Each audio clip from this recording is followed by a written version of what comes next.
Ayan! Wow!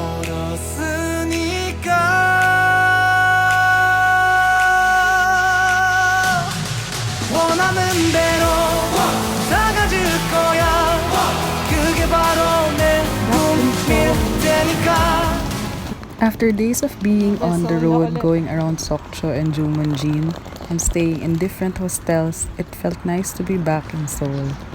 Call me weird, but when I stepped out of the bus in Dongsol bus terminal, I had the same feeling as getting home from a long trip. From there on, my plans in the city was just to chill. It was too cold to make definite plans, so the goal is to just pick an area within Seoul that I can focus on per day. Kain tayo.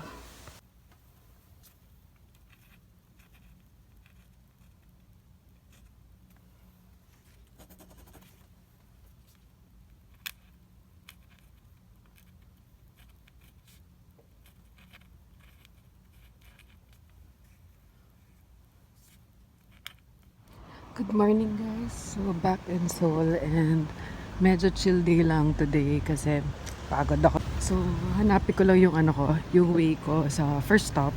Not sure if tama yung information pero nakita ko lang sa Twitter na may magazine signing yung Astro.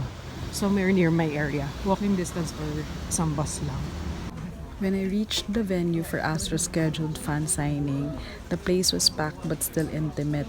The crowd lined up in front of the door to the auditorium, but I noticed them handing a piece of paper which I don't have. After asking if I can pay on the spot and show that I'm an official Aroha member, I gave up and just listened to Astro's intro with a huge wall in between. Someday Astro, someday. And then I moved on to my next stop.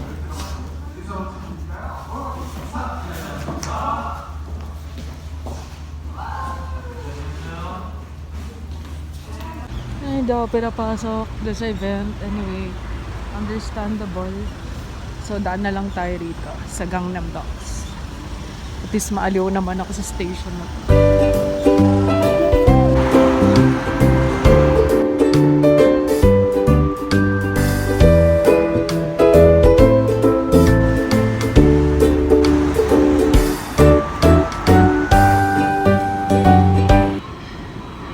Itaewon is a breath of fresh air. Streets are unfamiliar since it's a place I don't really go back to again and again whenever I'm in Seoul. But after research, I discovered that they have one of the best vegetarian restaurants in Seoul. Over-order na naman ako. True enough, I had to line up and wait for a seat in plant. I got so hungry that I ordered almost everything that I wanted. Turns out, serving size is huge. I also went over the budget, but if you're a vegetarian visiting Korea and looking for a break from bibimbap or ramyun, Plant is the place to be. Just outside Plant is the Itaewon Antique Furniture Street. I just walked past the lanes of small shops selling vintage furnitures and home decors. I saw vintage postcards that I regret I did not buy. Sometimes, an empty store intimidates me, so I just walk past by it.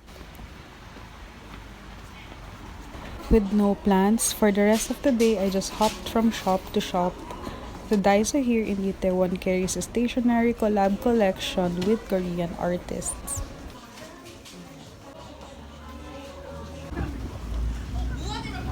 Just across Daiso, I passed by the street where I once bought a vintage-style hand carry.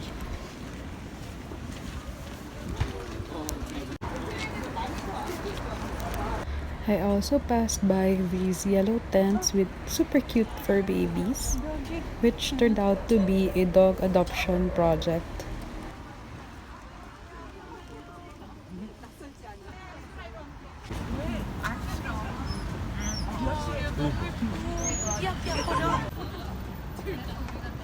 I almost took the train from there, but remembered the cafe Ashley sent to me in our group chat that serves art lattes including Van Gogh Starry Night. I decided to make See-Through Cafe my last stop for the day.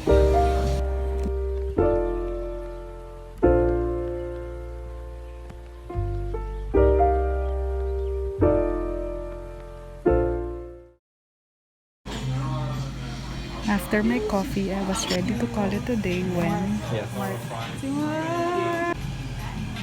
Ako nag-study na ito kasi ito lang naman ang ano ko.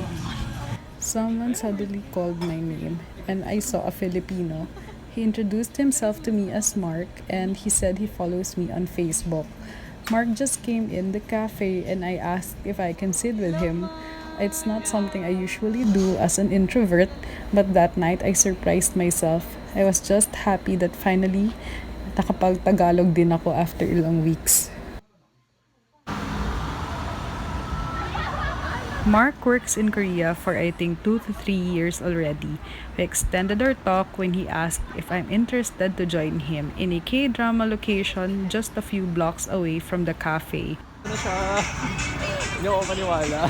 With no other plans that night, I said yes right away. Turns out the location is the pub inspiration of Danbam in Itaewon Class. Some scenes were also shot here. I haven't seen a single episode of this drama then, but now that I've finished it, sobrang thankful ako na sumama ako kay Mark.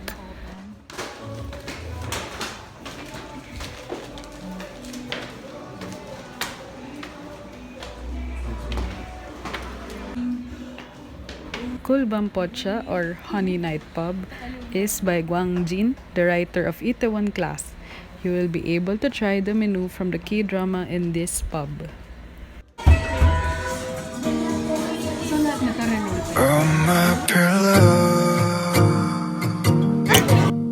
can get me tired. Sharing my friendship truth that I still to turn is so.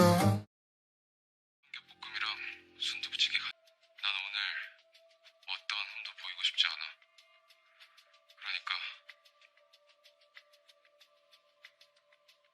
다들 평소처럼 해.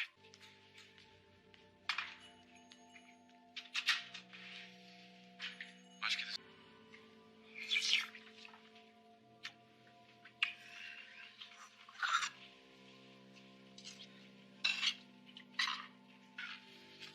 We had the soft tofu stew and shared a bottle of cask beer.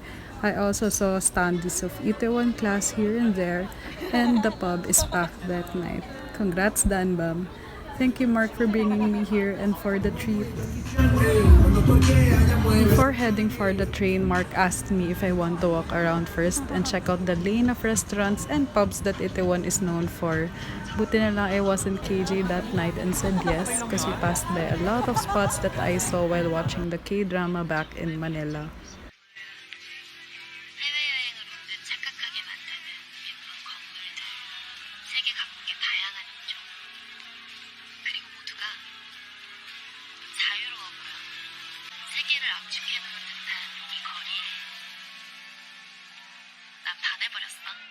And lastly, we passed by this bridge which appeared several times in Itaewon Class. 정한다라는 말이 있어요.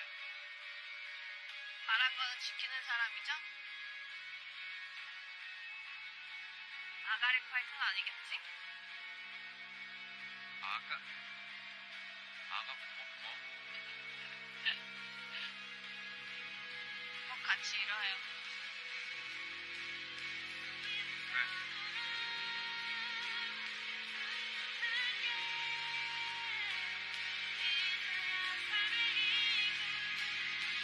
The view of the highway leading to the Namsan Tower is so beautiful.